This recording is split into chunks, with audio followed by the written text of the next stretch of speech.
Bawaslu dan KPU Kota Pontianak beserta Satpol PP dan instansi terkait melakukan penertiban alat peraga sosialisasi atau APS yang menyerupai alat peraga kampanye atau APK. Sebelumnya, sejumlah partai politik masih tidak mengindahkan imbauan dari penyelenggara pemilu untuk menertibkan secara mandiri alat peraga sosialisasi yang menyerupai alat peraga kampanye. Bawaslu dan KPU Kota Pontianak beserta Satpol PP dan instansi terkait melakukan penertiban alat peraga sosialisasi atau APS yang menyerupai alat peraga kampanye atau APK. Dalam penertiban ini, personil dibagi menjadi 2 tim.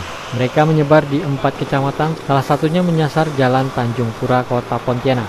Dalam penertiban, petugas juga turut menggunakan truk kren untuk menurunkan baliho caleg yang dipasang pada papan reklame.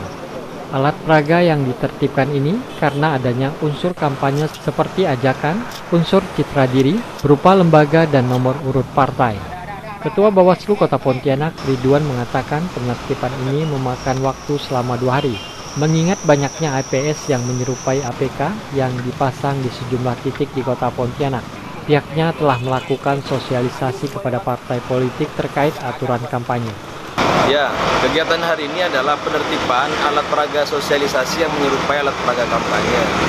Dan Bawaslu dan KPU sudah memberikan himbauan kepada LO partai politik kalau Bawaslu itu sudah 2 kali, 3 kali dengan FGD yang dilakukan oleh KPU Kota Pontianak di Hotel Haris kemarin, terakhir hari Jumat, dan antara Bawaslu, KPU, Satpol PP dan partai politik itu sudah sepakat bahwa alat peraga sosialisasi yang menyerupai alat peraga kampanye yang tidak diturunkan akan diturunkan di hari Senin jam 8 pagi sampai selesai. Dan kemungkinan ini akan dilakukan selama 2 hari mengingat begitu banyaknya alat peraga sosialisasi yang menyerupai alat peraga kampanye. Ada sanksi tidak Pak Ketua untuk?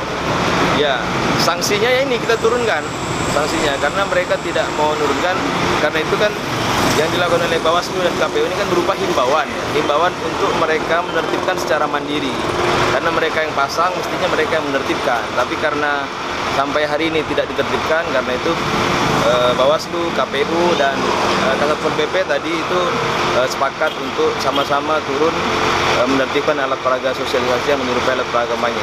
Itu Pak ya. Saat ini belum ada acuan terkait lokasi pemasangan alat peraga sosialisasi.